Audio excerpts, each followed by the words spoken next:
And welcome, welcome, welcome. This is Peter Winick. I'm the founder and CEO of Thought Leadership Leverage, and this is our podcast, Leveraging Thought Leadership. And today my guest is Roger Brooks. Say hi, Roger.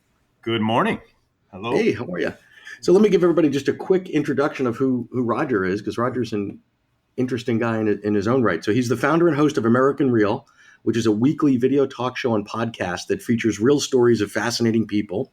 In addition, Roger is a loyalty and payments professional with more than 20 years of experience. He's the author of a book called The Power of Loyalty, 10 Essential Steps to Build a Successful Customer Loyalty Strategy.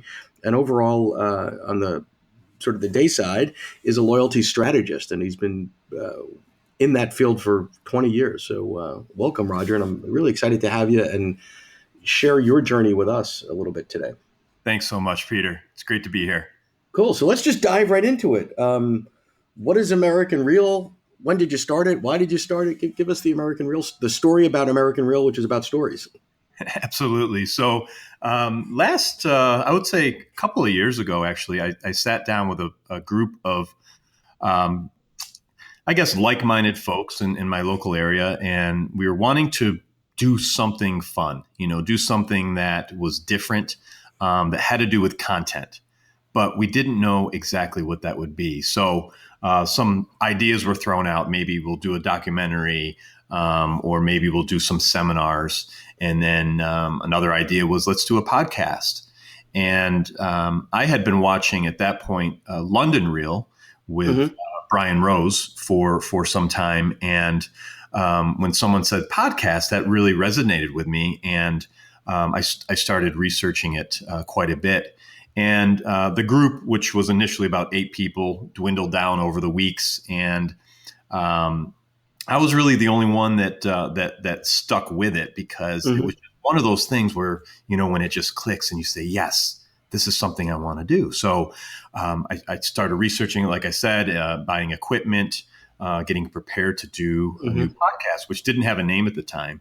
And right about the time I was getting ready to launch with friends of mine, the Brunellis, who are local friends and artists. Anthony Brunelli was my first guest. And just as I was getting ready to do the first episode, I received an email from Brian Rose that he was offering a course on podcasting.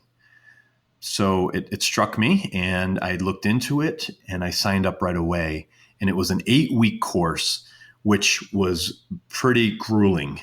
His process is very fast, dynamic, and you have to keep up. Otherwise, you could get behind pretty quickly. So I did the 8-week course, which was last fall, like September, October timeframe. And during that process, he has you publishing episodes. So I think before the course was over, I had about 8 episodes recorded, as we say, in the can. Right. And just actually launched, just launch without an audience,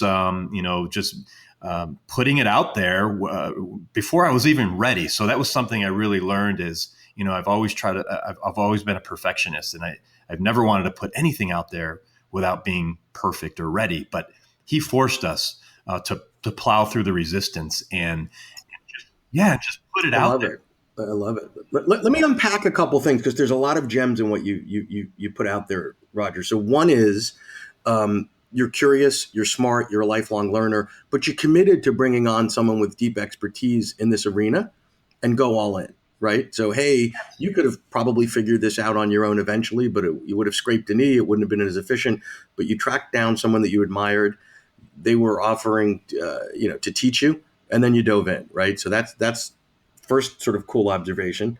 Second one is sort of random. This is sort of like the American version of The Office. So that worked out well for The Office. So, Right. We can go there. But the perfectionist thing, I want to touch on that for a moment, because I see that all the time, because thought leaders, authors, speakers, they're proud of what they do. And perfectionism could have its downside of you're never ready to put it out there until it's just perfect. And, this rapid content development world that we live in, and putting things out that aren't quite perfect, it doesn't mean that it gives you an excuse to be sloppy or unprofessional or whatever. But tell me how that adjustment came for you, because it's probably a big mindset shift. Like, what do you mean put it out? I'm not ready yet. For sure. And I think the word that struck me as Brian Rose was instructing was the need to become vulnerable, the need to Right, right. put your ego aside and say, look, yes, people are going to be watching, people are going to be looking, there's always going to be naysayers, but unless you get in the habit of doing exactly what we're doing right now, not being afraid to go live, not being afraid to put yourself out there, not being afraid to make a mistake because no one's perfect. Once I was able to get past that, it really became fun and easy. So I let my guard down. I put my ego aside. I checked it at the door and I said, I'm going all in and I'm going to listen to this guy because obviously he's successful. Like you said, it's someone I looked up to and I, was modeling myself, my program to do something similar. And it just started to work. One, I imagine, and you alluded to it, that it took some of the pressure off because being a perfectionist is this self-imposed pressure of holding yourself to the standard that's probably greater than it needs to be. Totally, Yeah. totally. And now I'm actually teaching this same course that I took for London Real. So Hmm. now there's about 130 people from around the world that are taking this course, and now I'm on the other side of it, and because I went through it, I'm able to help them, and I think that's the whole idea is once we Right. learn something, how do we pass that knowledge, information on? So the biggest thing, to your point, is to get them to take the pressure off themselves. I mean, you wouldn't believe the people that are just afraid to reach out to a guest, to actually put the episode up on iTunes. There's fear, so it's getting through that resistance and fear and taking that pressure off. And once you do, it's liberating. No, I love that. And the other piece is, which is sort of a self-forcing mechanism.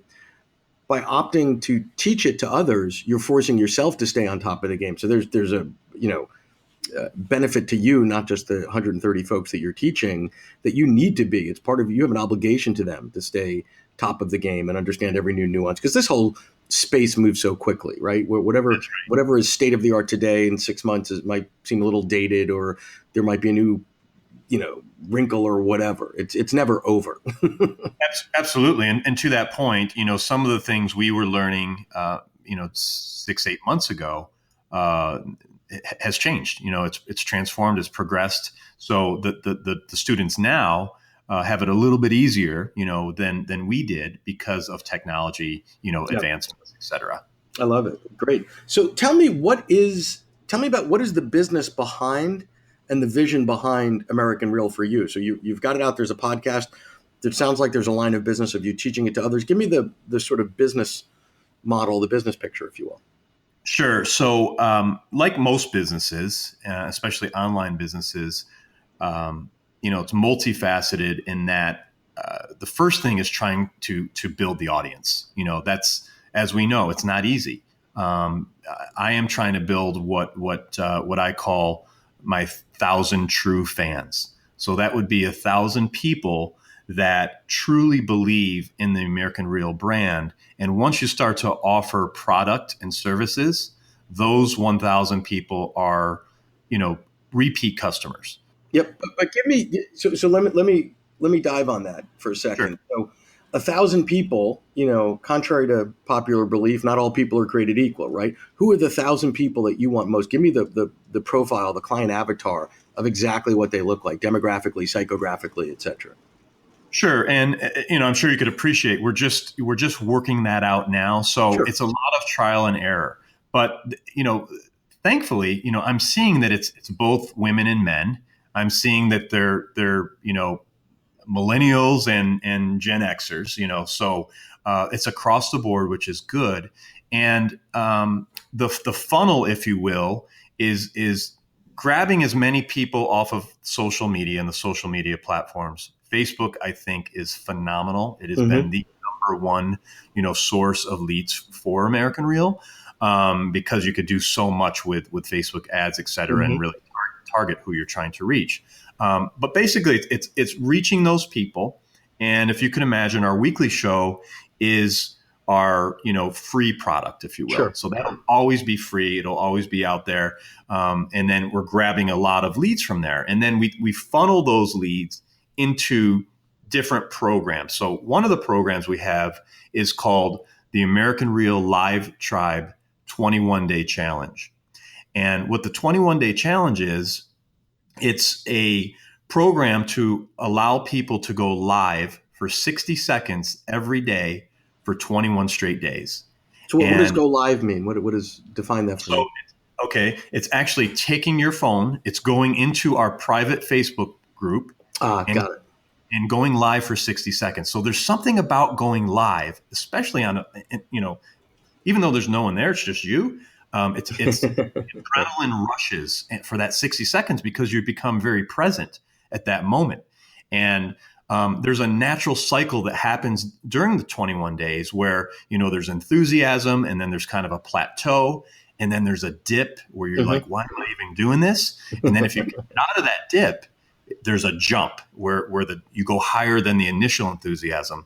And then we do that for 2 more cycles. So it takes really 3 21-day cycles to change a habit.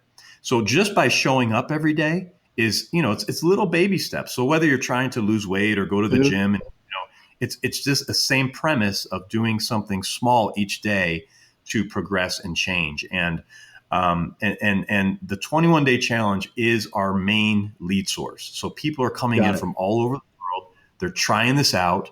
It helps with commitment, accountability. You're able to reflect back on yourself and watch your videos and your progression. Sure. But it's really amazing because at the end, what we're trying to teach is for people to be transparent. Because a lot of times, and I'm learning this too, like right now, I'm trying to be as transparent as I can with you. So maybe other people that are listening could also try to do the same. It's very difficult. So I would imagine if we were to reconnect in 6 months, the answer to the question of, who's your target market would probably have evolved or tweaked a little bit, right? So you're in a bit of an experimental phase, it seems like. Yes. Right? And there's a universality to it, which is a blessing and a curse. And ultimately, I think what will happen is the market will vote with its hands and its dollars and its clicks and all those things. And you'll say, wow, the people that this really rocks the most with are, women entrepreneurs or millennials that are in leadership role, whatever it is, right? It'll just sort of bubble up. What are the mechanisms that you have in place to really listen hard for that, to spot those trends for your own benefit of the business? Yeah, it's interesting, because I'm trying to analyze that. And of course, we have the data, Right. that we could gather. But the one thing, and I think a lot of people in the business world know this, is we're really getting good now about collecting name and email address to be able to communicate. Got it. So by doing that, we're able to reach people more directly, and therefore, now I'm starting to see more trends of the demo, and it's actually pretty heavily women. Okay.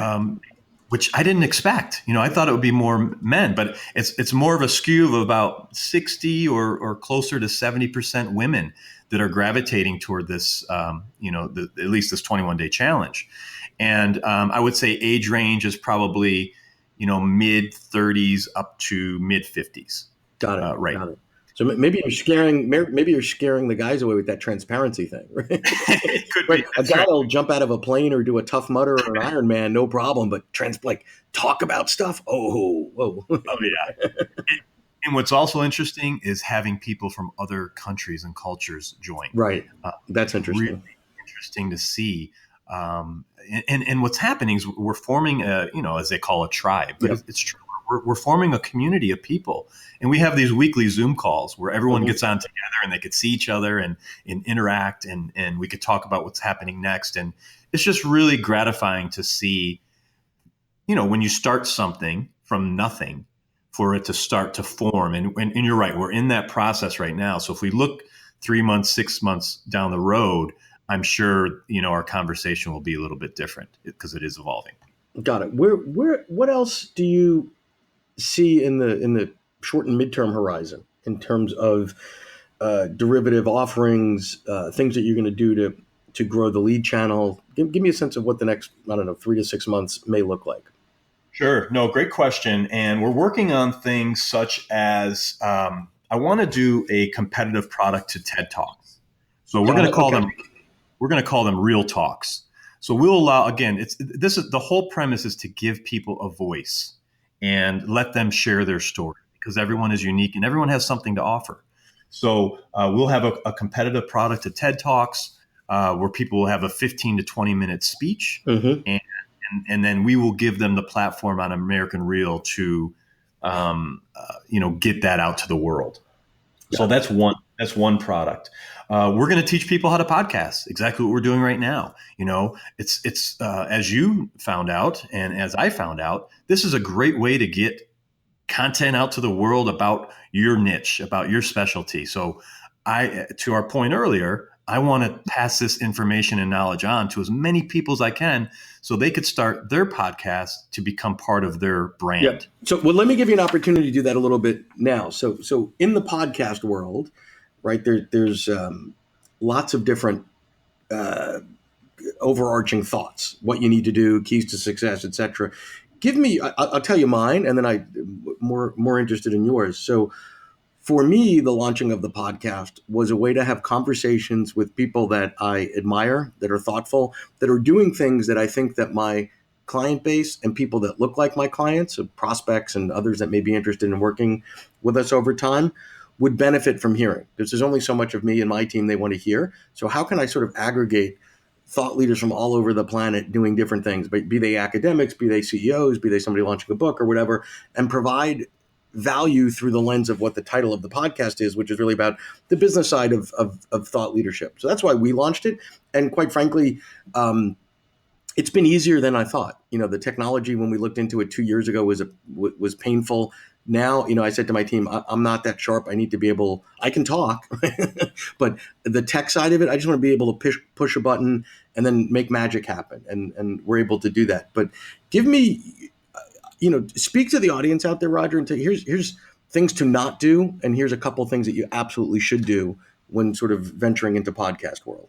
Yeah, look, I think first and foremost, you have to be prepared to what you're getting into and have that level of commitment to continue to publish. So Right. if you don't have that commitment, then it's like anything. You don't want to start and stop a podcast. That is the worst thing you could do because people start to rely on your releases. So like we release every Sunday. Yep. And I don't care if I'm on vacation or if I'm sick or whatever, we have to get that episode out on Sunday. And it's good for you personally to have those goals, I think, to keep you motivated to every single week, or every single month, however, whatever your duration is. And that's not always so easy, right? So it's not so easy because you have, life, right? And it's also not so easy because, this is not a get rich quick business or an overnight success business. So, you could be 3 months into this and go, oh, is there any return on this? Is there any, what have I gotten out of this? You got to keep grinding. So I love the keep grinding. I remember years ago when I launched my blog, probably 10 years ago, a good friend of mine that I admired said, don't stop until you've done 100, regardless of the outcome. And I'm like, got it. Right. No, and it's great advice because, and that's what Brian Rose taught us is that really you're not even really noticed until you get to episode 100. Yeah. And it's hard to do. So I'm at episode like 35 right now. And, 100's still pretty far, ways away. So it's that, but I think if you have the mindset that if once you have the bigger picture in mind of where you're going, then that helps me go week to week. So I would say, first of all, that commitment. Definitely to your point about technology, and this is what I want to teach people to try to make it, and it is easier today than it was 2 years ago. But the American Reel platform, when you come in and take a course on how to podcast, we will have that all set up for you. So Great. We'll give you the options of the technology you want to use, Sure. brands of microphones. Yep. If you're going to do video, how to set all that up. So definitely the tech and getting on iTunes and just trying to automate as much of that process as you can. Because right now, like you and I do, we have a template. So once it's set up and your template is there, then the real work and the concentration gets into, okay, the interviewing skills, what questions you want to ask, the type of guests you want to bring on, and all the important business aspects. But you have to get your base set up. Yeah, and I would argue if you're actually an author, a thought leader, speaker with something to say, you shouldn't be figuring out how to do post-production of audio files. There's probably better things to do with your time. Absolutely, and I found a gentleman, Michael Leonard. He works at a college up in Rochester, New York, and he helps me with my post production, and it's wonderful, because to your point, I don't enjoy it, and I need to be spending my time on other things. So there's people out there, of course, whether they're volunteer or you pay them, that will be part of your team, and could take away some of those pain points that we all endure. Excellent. What else might you suggest in terms of maybe what not to do? Give me 3 things to do to ensure that I will be an absolute failure in the podcast world. Yeah, I think the first thing is, don't feel like you have to get celebrity guests. You may have your top, say, 25 that you'll contact and try to get those people on, but if they don't respond right away, it may take 10 emails or 10 phone calls or a year of time to land the guy that you really want. But there's so many good people in different fields, whether it's someone who wrote a good book, people will do just about anything to get their message out there if they just wrote a book or if they just, put out a new product, because like us, they're trying to get their branding out there. So just on that point, Roger, one of the things that I have found that's interesting is folks that might be hard to get to because they're super busy, their name brands, blah, blah, blah, blah, blah, are really easy to get to during these short windows of when they're focused on a book launch or something like that. So, if you're following author XYZ, take a look at when their next book's coming out on Amazon.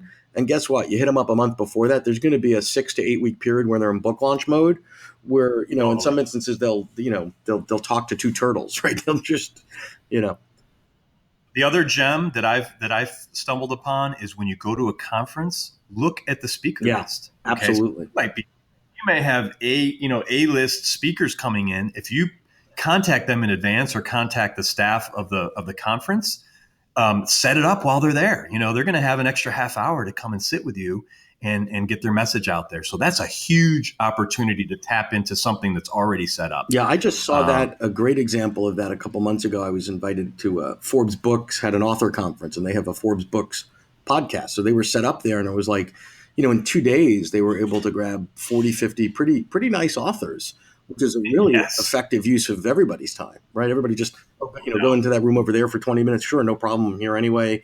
And for the podcaster, that was awesome productivity. Right. And even in your local area, whether it's a chamber event and just being aware of what's all the events in your local community, there's so many good people, but you obviously have to do the work and the research to make that happen. Got it. Anything else you'd want to share?